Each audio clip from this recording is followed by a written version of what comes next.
welcome to another episode of Talk Shop. Now, today's episode promises to be very interesting, and it's, as usual, it's going to be conversational, as we have always had it. Now, if you are aware, before the 2019 elections, there has been clamor. A lot of Nigerians had decided that they were tired of the two political parties that had dominated the scene, the APC and the PDP, and they needed somebody from the outside, somebody who thinks outside the box to take over. And this raised the question of the third force candidates. And from the third force candidates, we had a lot of people coming out. In the last election, there were 71 presidential candidates. 69 of them were the third force candidates. Now, how did they fare? At the end of the election, a lot of people say the third force candidates were not yet ready, that they got a lot of things wrong, and that Nigeria is not going to be ready for that kind of paradigm shift to move from the two political parties to the third force candidate. Now, we are going to examine this, we are going to talk about this, and to discuss this with me, I have people who have been in the field, somebody who was a major player in the last election as a third force candidate, and that is Mr. Tope Fasua, who is also an economist and a presidential candidate on the platform of ANRP. You're welcome, sir. Thank you, Victor. Yeah. And beside me, by my right, is Jude feranmi. Jude feranmi is the convener of Raising New Voices and also the executive director of TBAN. Jude feranmi has been involved in the political scene. He has also been in Italy. He has also worked with some of the third force candidates, and is going to be sharing that experience here with us. Welcome, Mr. Jude. Thank you very much. The conversation, just like we said, and let me just start with Mr. Fasua. When you came out to contest for the presidency, you must have seen a lot of things wrong with the Nigerian political system. What were those things that really motivated you to go into the race? Okay, maybe I saw more things wrong with the economic system than the political system. And I need to first of all clarify to you that, look, we didn't have 71 new voices running for presidency. Different things happened. Some parties were formed with sponsorship from the two big parties. Yeah. And the whole idea was they should gather people and then collapse. Yeah. And so, of course, some people in those parties pretended as if they were running for presidency, only for them to collapse their party and support one of these other two. I remember clearly about 40 went for Atiku, about 12 went for Buhari. So that's 52 already from that 71 number, which means that maybe it couldn't have been more than 19 people who actually contested. Out of those 19 were also people who had issues in their party. We didn't know exactly what was going on, like SDP, Yes. and co, so they couldn't quite pull their weight. So, and all of that. And of course, we know the general results at the end of the day, which a lot of us are contesting. Of course, the Nigerian judicial system is another major hurdle for you to be able to approach them and state your case and all that. You need billions of naira. But it's only Atiku that can actually do that now. So okay, fine. But all of us were cheated. Between, on voting day, the number of voters announced from the states in total was 82.4 million. But the number of voters that INEC had announced earlier was 84,004,084. I still remember the number. 1.6 million votes disappeared.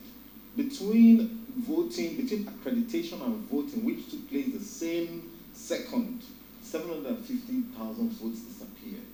So 750,000 plus 1.6, 2.3 million votes disappeared. It's not only Atiku's votes that disappeared. My vote is in there. Look, if it was 2 votes, give me my votes. Let me know exactly what it is. So look, that election, of course, as said by European Union, by IRI, by NDI, by the Situation Room, all of them, the elections were totally discredited. And look, it's perhaps the worst election we've ever conducted in this country. However, I will also not blame INEC, I won't blame APC. It's just what we have become. So again, I said, I'm more interested in the things that we've not been able to achieve socio-economically, because we have dehumanized our people as a result of the leaps and bounds in which poverty has grown. A United Nations report came out about 2 weeks ago that 95 million Nigerians were now in what they call multi-dimensional poverty. There's not only poverty of food, but also poverty of health, poverty of education, poverty of housing, poverty of environment.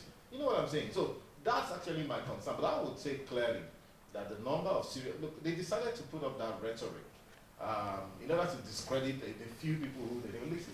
But no matter what, we've sown a seed. We ran for presidency, people say, why don't you start from House of Assembly or Council or whatever? But some of us, we did that in order to demystify the process that a nobody like me, a Joe average like me, can aspire to that because I'm a Nigerian, I'm constitutionally qualified, I don't have to have all the money, but my name is going to be on that ballot. So that, was it about going forward, let every Nigerian youth understand that this is their country. And if the constitution does not buy you, you have to start aspiring to position, not because of what you want to get there, but because of the idea and because of the need to rescue your country. It's your country. So was it about the idea of aspiring, showing that you can aspire or to actually become it's part the of president? It. Number one, look, nobody is going to come and give you the trophy in your house. All right, you can win a race with Usain Bolt. You can win, not because you are faster, because you show up.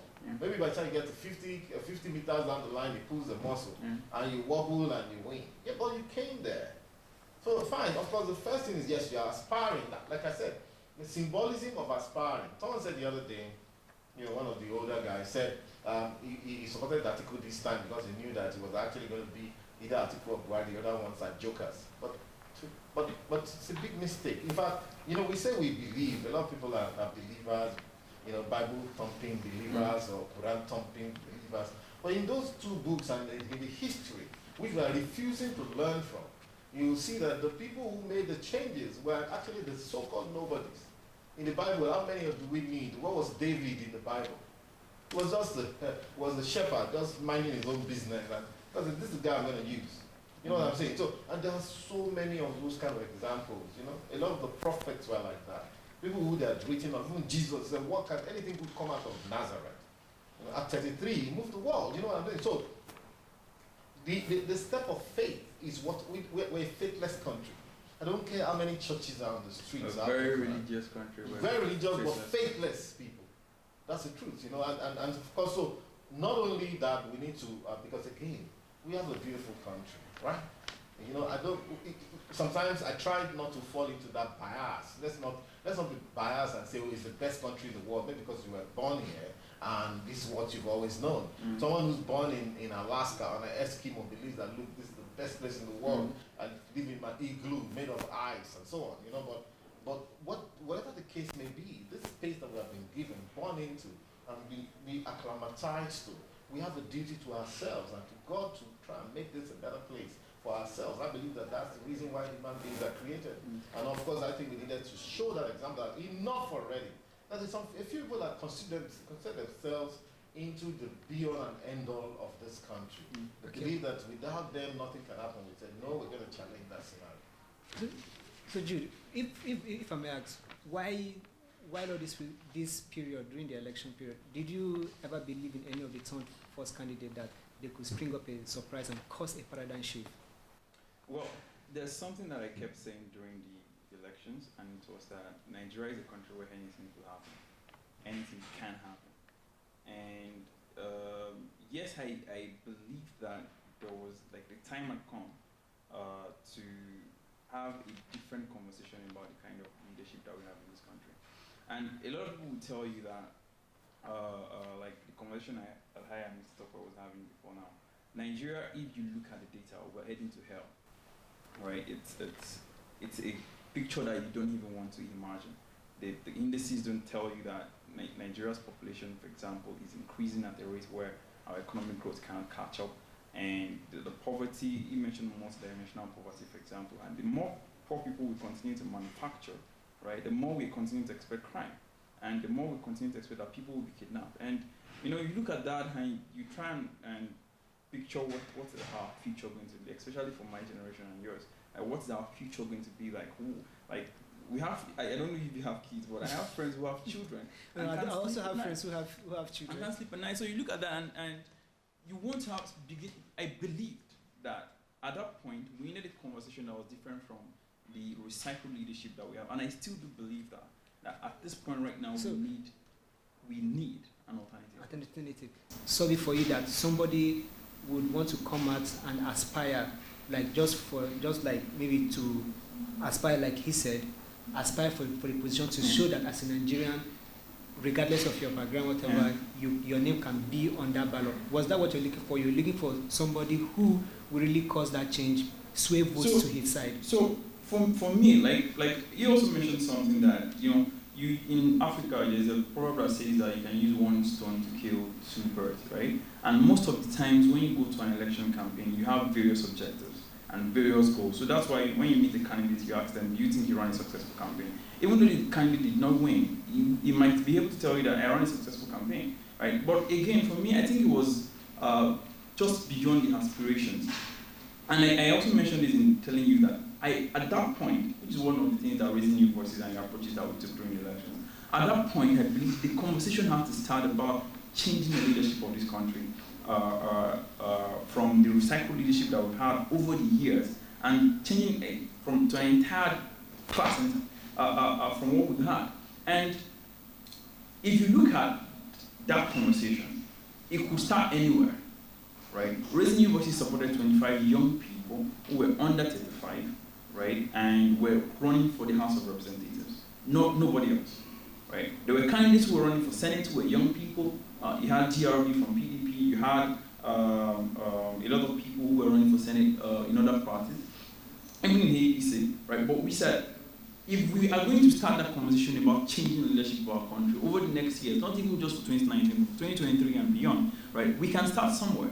And that's why we focused on House of Representatives, which was the parliament. If you put 25 young people in parliament who are speaking from the same voice, who have maybe not the same agenda, but in the same direction, right? Then you can begin to cause a change and say, these young people are in parliament and they're making change happen. Maybe in the next election cycle, you can then have more young people go into parliament and then cause a change, right? One of the things that RNB did, Raising New Voices did, was to draft what we call the legislative agenda. Right? And it cut across the issues that are lost today that we can begin to make change from. That people in parliament today would not even look at bills that should have been repealed or bills that should have been introduced in the parliament, but that are not there. Right? And if we say we need better leadership or a new way of leadership in this country, we can start from that point and say, put some young guys in parliament, get them to raise these motions and repeal these bills, and then cause real change that affects the life of people, especially young people in this country. And then we can begin that conversation moving forward. All right. So during the elections, some of the criticisms of the third force candidates were that they did not have what we call the structures that the two established candidates have. And I know, for example, like you, Mr. Tope Fasua, you traveled almost every part of the country. You've gone to Katsina, even in far part of like Katsina. You've been there, and all of it. So did you consider the grassroots support that you have to cushion your ambition? Well. When people talk about culture, culture is very easy in this country. It's very easy to understand. Culture and structure is money, right? I'm sorry. Yeah, let me put it this way. So it comes from for you to have a structure. Even Buhari, as popular as he is in some of the places in Nigeria, people have to put money behind it in order for that structure to be solid. Yeah. Even though he was living on a myth, and that myth that is Buhari is also something that stemmed from partly the military era, and of course it's kind of religious and tribal in nature. That's a diagnosis or dissection of Buhari. So that's what he's only smart enough to hold on to it and to try to make political capital out of that myth of that culture, that structure. But otherwise, if you look at a political party, what's the structure? It's money. If now remember that those two parties we're talking about are legacy parties.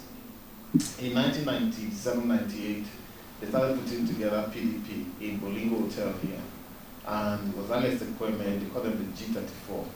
And they were meeting and come out meetings and so on. But the military was also by the sidelines. They had got their orders to leave, So some people weren't sure if Absalami was really going to leave or not, So, but he meant to leave, and and they funded the PDP.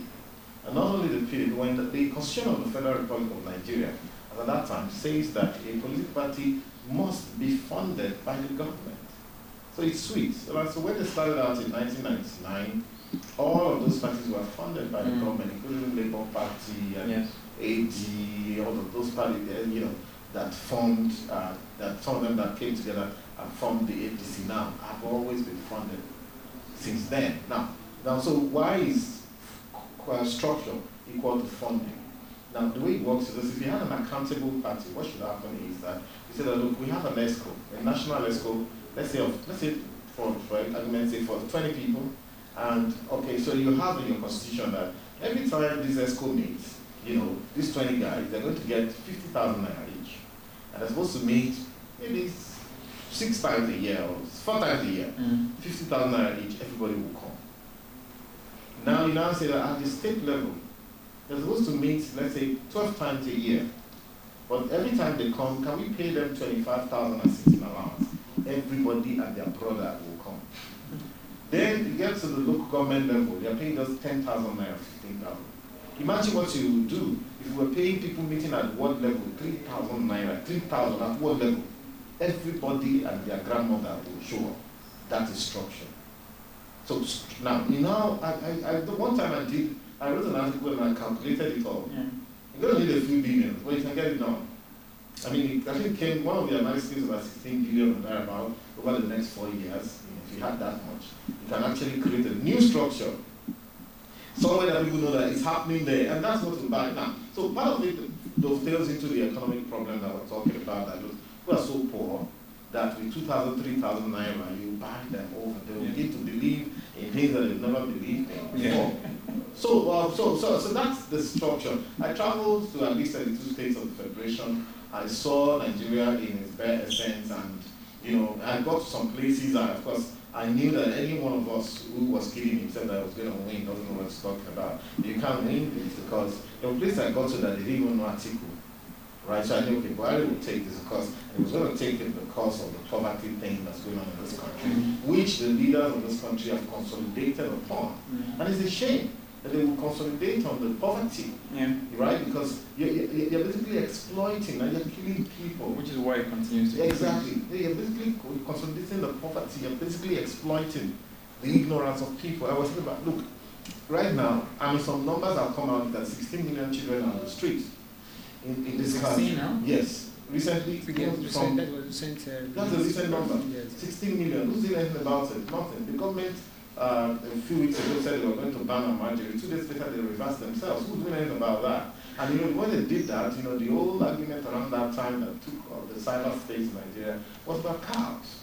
I was talking about, the cows, yes, these cows must be able to move, then where they will shelter the cows, and they have to be able to get their injections. Who is talking about the children of Nigeria getting their injections? We see them on the streets, some of them carry bows. It's not even only a northern Nigerian issue, although it's more prevalent up north. But even in the south of Nigeria, as a result of misgovernance and mismanagement, all right, we're seeing a lot more children on the streets, some doing area boys, some doing conductors at age 4, 5, 6, you know what I'm saying? So who is caring? And meanwhile, we know that that's our biggest resource as a people. It's not this crude oil you're mining or whatever it is you're looking for, barite or whatever. No, that's your best resource as a people are your human beings. The more numbers of them you're able to develop and invest in, you're going to be able to get the results from them, and there's nothing they cannot do. Human beings talk about how to get to the moon, they got it done, they do rockets, they do satellites. You know what some of those feats are? So that's why I say many times, we Nigerians haven't shown that we understand what life is about. See, simple thing is, I love history.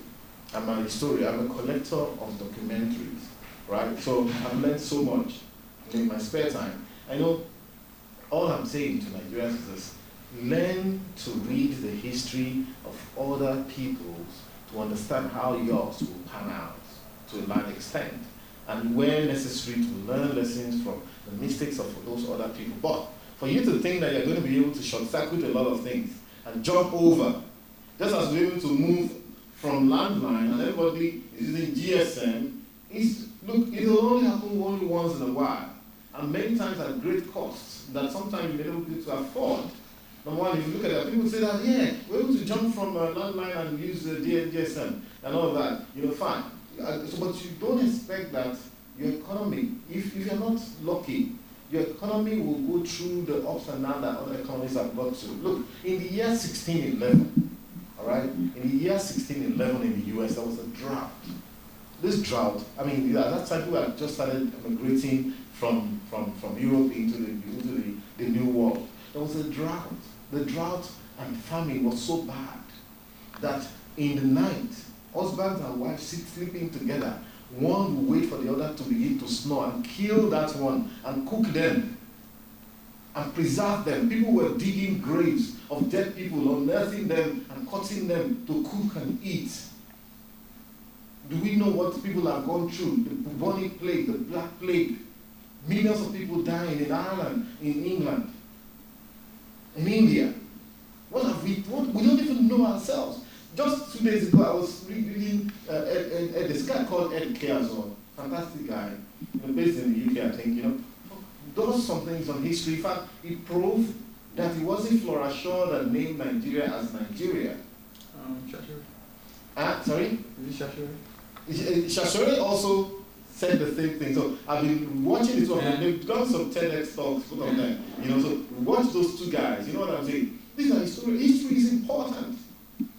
So this guy actually did some analyses on some of these things. This Ed Castle guy, I'll probably get back to that. I lost my train of thought there. You know what I'm saying? But history is extremely important. They say history does not only tell the people where they're coming from, it tells you why and where you are today, and where you need. It defines you clearly where you need to be getting to. So, if you were to run again, and since you have identified that structure was the problem, and you admitted that you were also sure that you were not going to win, but you continued the race anyway. Nothing would have stopped me from running, right? It's a once-in-a-lifetime experience, right? For you to know your country, right? And to share your experience with other people who are coming. So those who are, when you travel, yeah. When you travel around the country to other places that perhaps you have not been to before, until then, what was the reception like? It was great. In many places it was great. I was with the Eva and Pandu in Bernie Kebbi. I didn't even know where that's where I lived, I didn't know that Pandu was killed by Bernie Kebbi. Fantastic guy, Major General Elias retired, Received us, he was in council, the Waziri Gwandu, other people were there, big men. Received us like children, like his children. He gave me a couple of advices, some of which I won't be able to share with you here. And he gave me the book on the history of Bernie Kebbi as well. So, but then I was the only one that went to pass the Boko Haram territory. I'm the only candidate. A lot of the rest of them were afraid, including Buhari couldn't go there. But I went to, of course, because I'm nobody. But you see, if you're nobody, are you getting the advantage of being a nobody? Because there are also advantages with everything. So there is nobody, get the advantage and do something with that nobodiness. That's what I'm saying. Rather than wait until somebody is, I wish I could have done this. The other day I saw Tony Lumelu buying corn by the roadside. I started thinking about it that sometimes we probably don't know the simple things of life. Very priceless. We can't put money on it. But the man saw corn, wanted to eat corn, got out of his jeep, and negotiated and bought some corn for himself. You know what I'm saying? So that's it. So that nobodiness is sometimes an advantage. Now let me say also that politics, in order to be a good politician, you have to be generous, truly. Mm-hmm. Anywhere in the world, number one. Number two is that, so perhaps it's a stage of development. I've read history to the level that I remember that, during the time of the Great Depression in south of the United States, people used to get votes by buying cigarettes for people, by pork, by buying pigs, stuff like that. Pork, roasted pork. Roasted pork, yeah. $5 in Florida. Exactly, in Florida. Yeah. I know as much in other South Carolina, all those places, Alabama. It's still bad. In some places, in the Western world, there's still places where you still do bribe for votes till tomorrow. People go to police stations and voting day and say, look, you get a cigarette. Simple gestures like cigarettes. In those places, not many people are really, really hungry. but simple that gesture of giving a cigarette. So all of those things are there. And look, I say these things not for people to understand that if you're going to win this case, you have to be able to argue the case of the opponent. You have to show that you understand the ramifications of the problem. So bribe for vote, money for vote is not. See, you can have a lot of white people come here and tell us how to do that, but if we had to, we would point to them that look, in your country, in this place, we also have this problem. But in terms of, you mentioned something about believability. There are two ways to believability. Believability can be seen as, okay, what you say, how well can people believe what you're saying, and whether it's going to come to pass. Believability may have to do with integrity in that regard. But in the light of what he said, that people believing that you can't win, and so yes, which is the reality in Nigeria, but it's a backward way of thinking. So, well, okay, because this guy is not going to win, I will vote for this other guy. Look, I will be Victor. I will be the last man standing if I wasn't running, and I believe that okay, maybe Pyron was the guy that or it was Joe Red, and I believe I'll be the last man standing behind them. So that's what it should be. Now, the problem we have with that scenario of believability and the idea that this one will win, this one will not win, is that we're in a fix kind of, we're in a fix because, again, it's down to how do people think. Are people thinking through the process of an election? Can people project 4 years hence? Can people actually see what they should begin to see about where their life should be? Now, it brings up the question of leadership versus followership. It brings up the question of independent candidacy. Jude mentioned the fact that, look, you can raise money at the councillorship level. Yes, you can. People know you. You can go from one place to the other. Go from one house. So there's a guy from Kenya who got into became an MP. He didn't even have a bicycle. He borrowed bicycle and go from one place to the other. But you see, you cannot leverage that nationally. Yeah. But see, what needs to be disrupted in this country is the national politics and the national culture around our politics, which is what dovetails, it decays. Wait, Victor, just one second. As it goes down the line, it decays. By the time it gets to the world, it's rotten. And it's sick at that level. So, but what needs to be disrupted is that national politics. That's why we went for the national position. Independent candidacy, you cannot leverage it except you have an immense amount of money. The last person that actually ran almost successfully or made a dent was Ross Perot in 1982. Ross Perot, an American billionaire. Because for independent candidacy, what you need to do is to show the INEC, if it was an INEC that worked, the INEC of your country, you need to show them that you are equivalent to a political party yourself. That rather than go through a party, I am a party, l'État c'est moi.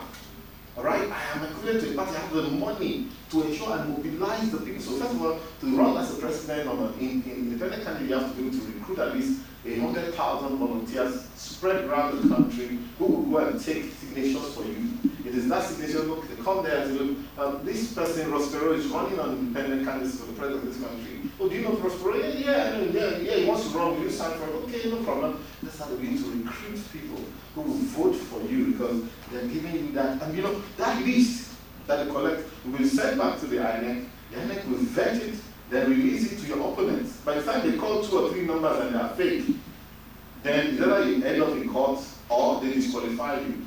So it's a very expensive venture to do. So again, it's down to what it is. So the economic question, the way our people think. I think on just that point, we'll just take a tea break and then we'll come back and we'll continue the conversation on the talk show.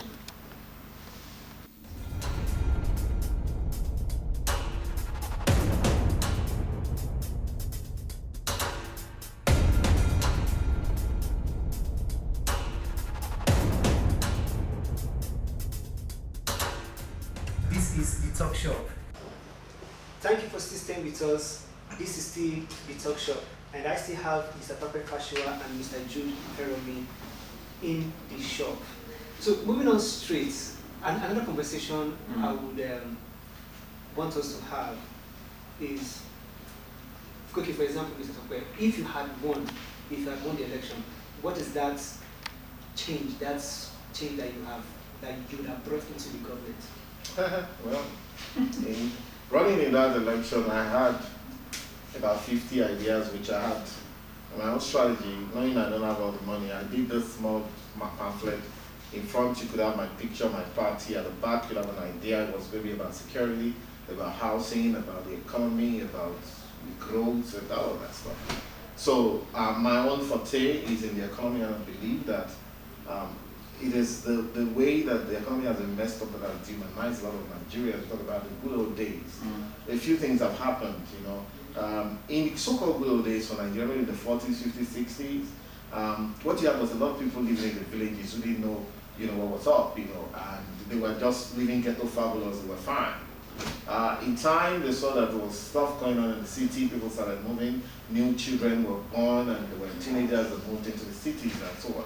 And so that now created a problem for us, the rural-urban drift, and the congestion of the cities, and crime, and all of that, distrust, and everything came. So I believe clearly we need to attack the economic question. And I was pushing for, like, we needed to have some radical changes. I called my campaign revolution of ideas. This thing called revolution has been around for a bit, you know, and so I believe that we should be targeting 15% growth rate. I believe that we can do it. I believe that we need to be taking people out of poverty big time. I also believe that the country could be trading in palm oil instead of... Well, that was just a corollary. It was a subset of my thinking then. I woke up I was actually watching a movie. The movie is called Miss Sloan, right? And I learned from everything. You know, so Miss Sloan, and you know, in the beginning of the movie called Miss Sloan, you know, the lady was a lobbyist, and she was doing some lobby on palm oil for US in Malaysia and Indonesia. I said, what? So there are lobbyists for palm oil. In Malaysia, I went on the internet to see what was going on with palm oil in those countries. I realized that they're doing each of them are doing 20 times. One of them is doing 25 times what Nigeria is doing. But Nigeria is doing 1 billion metric tons per year in Nigeria. They're doing 25 billion metric tons and 20 billion metric tons.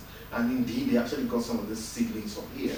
And not only that, they've created, and they still have crude oil, most of them. In fact, I think Malaysia does about 3 million barrels of crude every day. It's a country that's growing, you know? So, so compared to Nigeria's 2.1, 2.3, about, sometimes we don't make it. You know, so you know, you see the velocity at which economies are growing. And Malaysia is not actually you can't even, I mean, I think it's top 20 in the world, you know. But you won't even say that this is the fastest growing Asian tiger. You can imagine how much productivity is going on in China. But since you're talking about the economy, just recently the president placed a ban on forex for food importation and all that.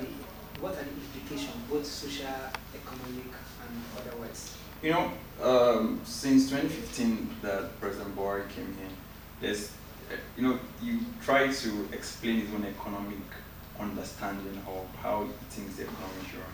And this thing called Buharinomics has opened up a lot of conversation or a lot of controversies.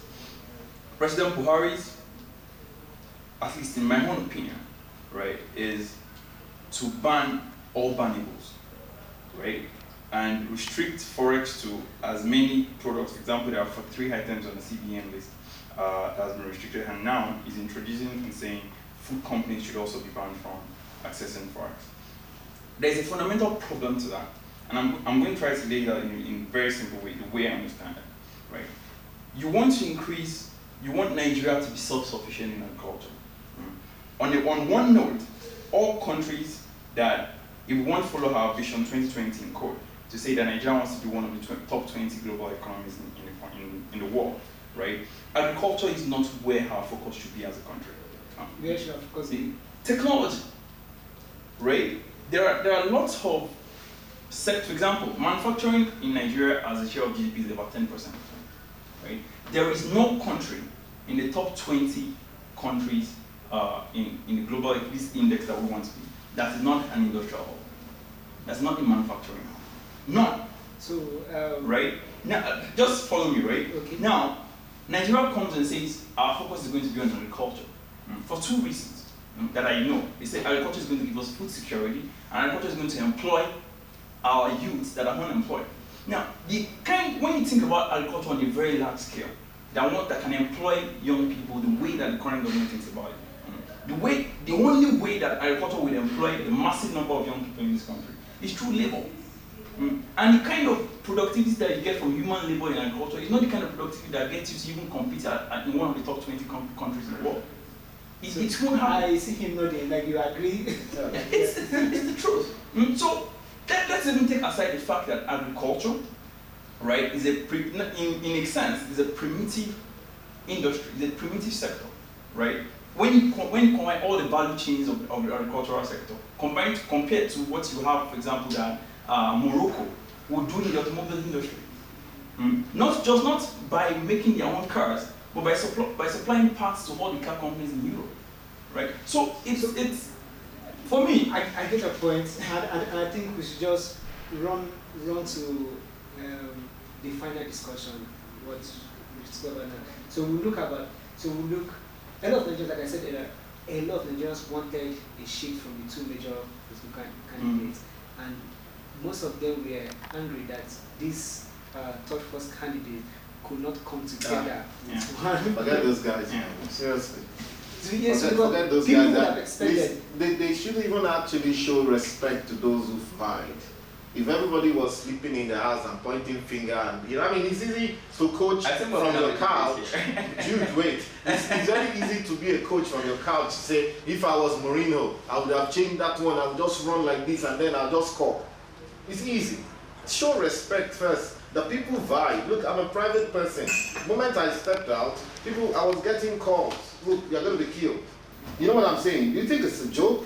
It's not a joke. Wait. It's not a joke. It's not a joke. First of all, show that respect. But see, the whole idea of if only they could have come together. Yeah. They come together. You didn't even ask me, what do I have to offer? Before you're telling me to come together. Come together as how? Some people were right-wing capitalists, full-blown.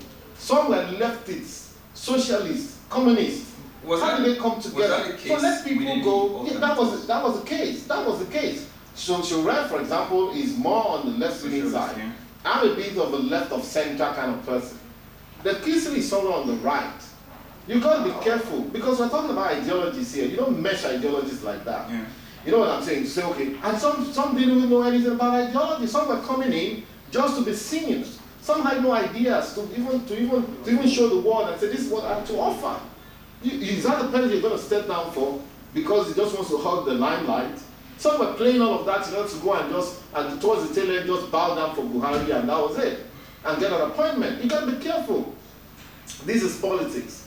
In fact, it's a place you keep your eyes open until the final moment. Otherwise, your best friend will throw you under the bus. I think that. So does that naivety, Jude? You guys are still naive. Let me come in. You guys are still naive. Politics is not for the naive. I think that. I mean, I was going to run it once, so yeah. I don't have any. I think that the conversation that Nigerians started about you guys your set coming together, right, was largely about the fact that they thought that there is a leadership problem, and the leadership problem had to be solved. I agree with you totally on the ideology part, that you don't mesh ideologies and bring candidates together even though you think because you have to solve the leadership problem, right?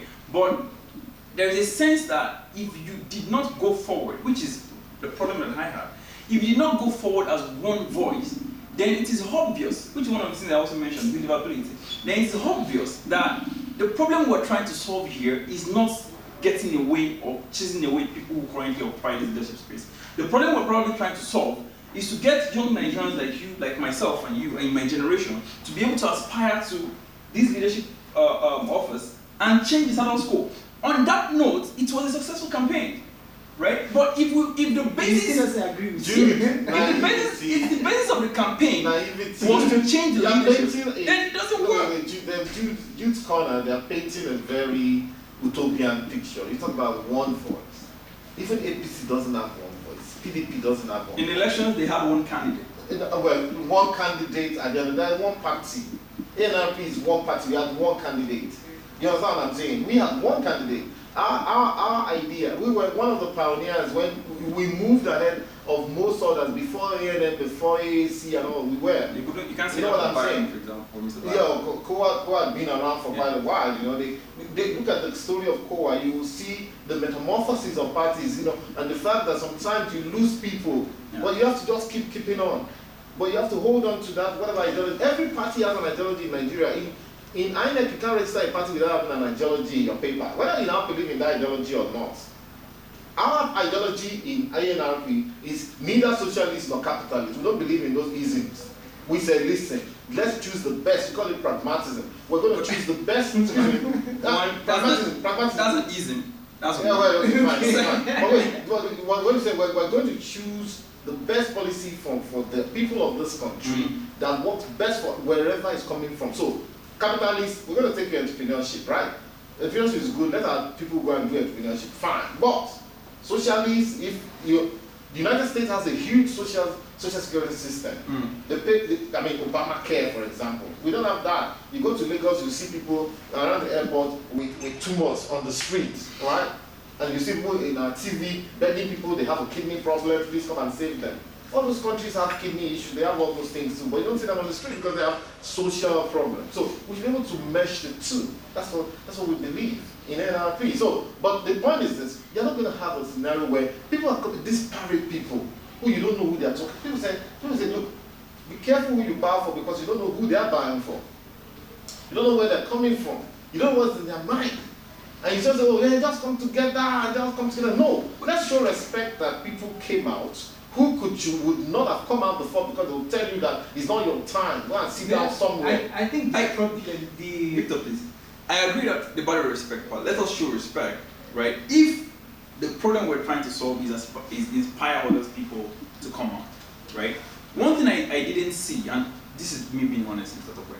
One thing I didn't see was the case you make here today about the ideological difference, right? It was not me during the campaign. We made it you probably wouldn't have listened, you wouldn't have heard everything I was said. There's nothing I said today that I didn't repeat then.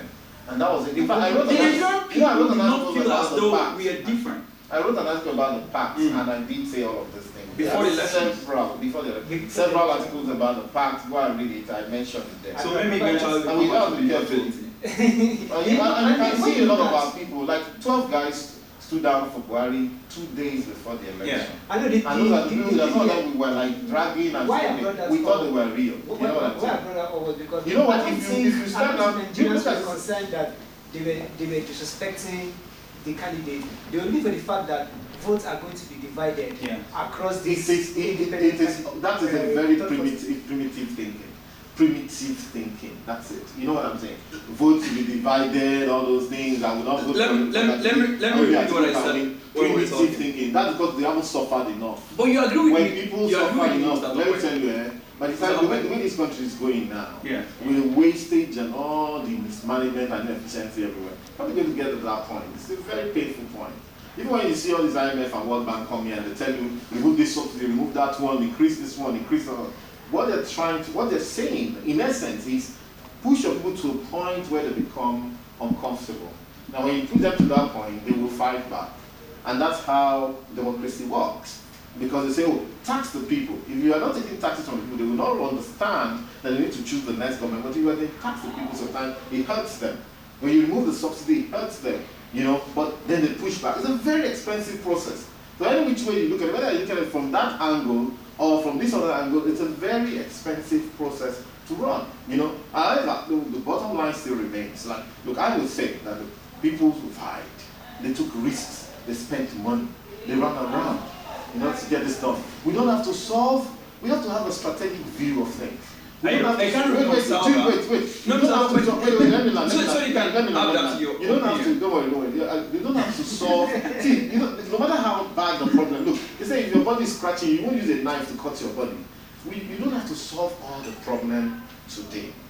When we finished the election, people came to me on Twitter and so on. They said, oh, Tope, you guys should go and start coming together now. You have Fela and Kissy now. You won't be, don't come in 2022 and go and come and disturb it. I said, look, it's because, that you are sending me tweets. You can't run for office. They told you that you can't run for, they don't want president in your family. You know, if it's National Assembly you want me to go, you can't run for National Assembly. No, wait. My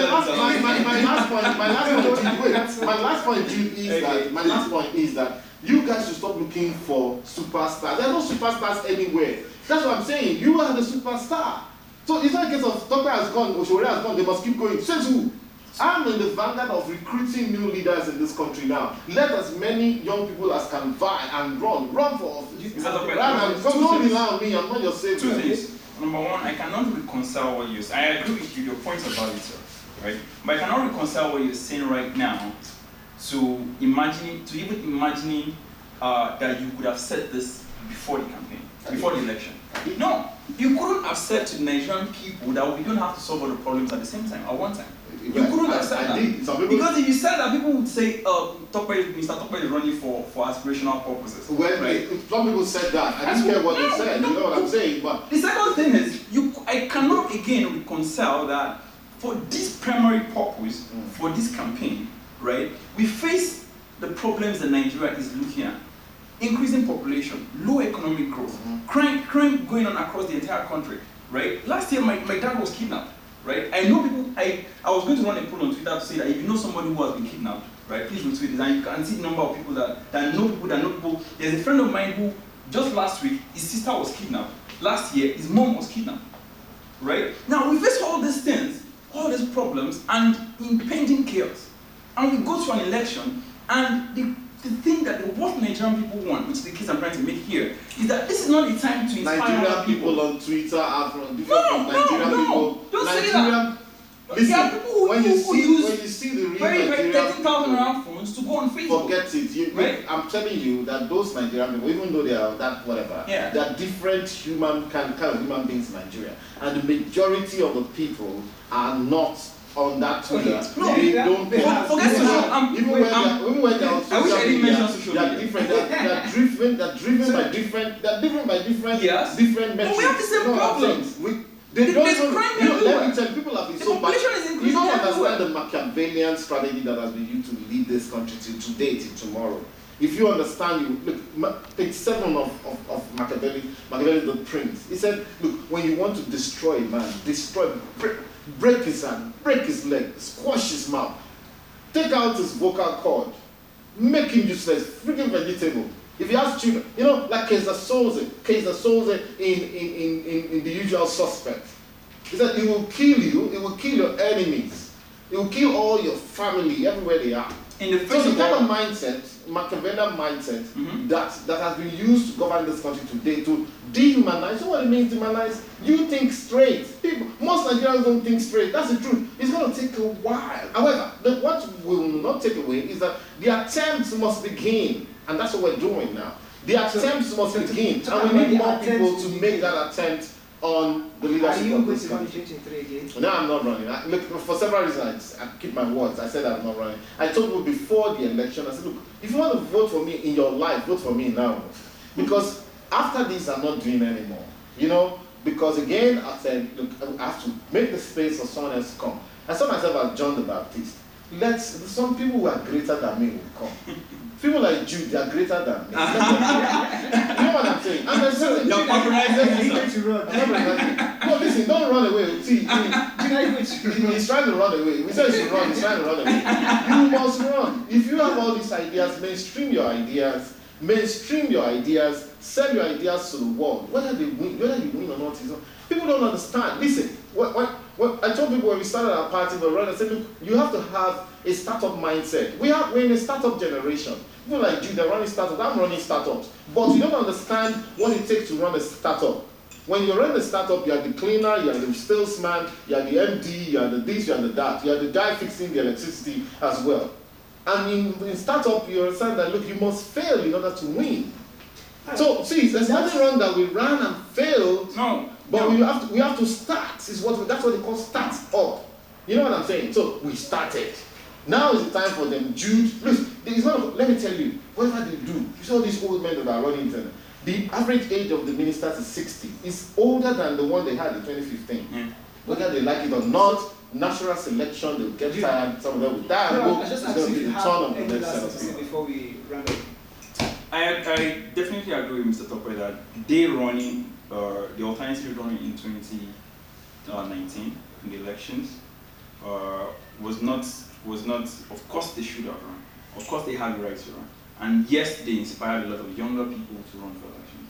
My point is that Nigeria, see, every time, like you have also said, they say JFK, you guys are young, you guys should go out there, you guys are young, and we talk about youth issues and youth inclusion in politics, but the pace that we are going as a country in the next 3 years, you don't know what's going to happen, right? And we have problems that are real problems. Sense of urgency, which I agree. Yes, sense of urgency. I agree. And that has to factor into the conversations that we have about this country going forward.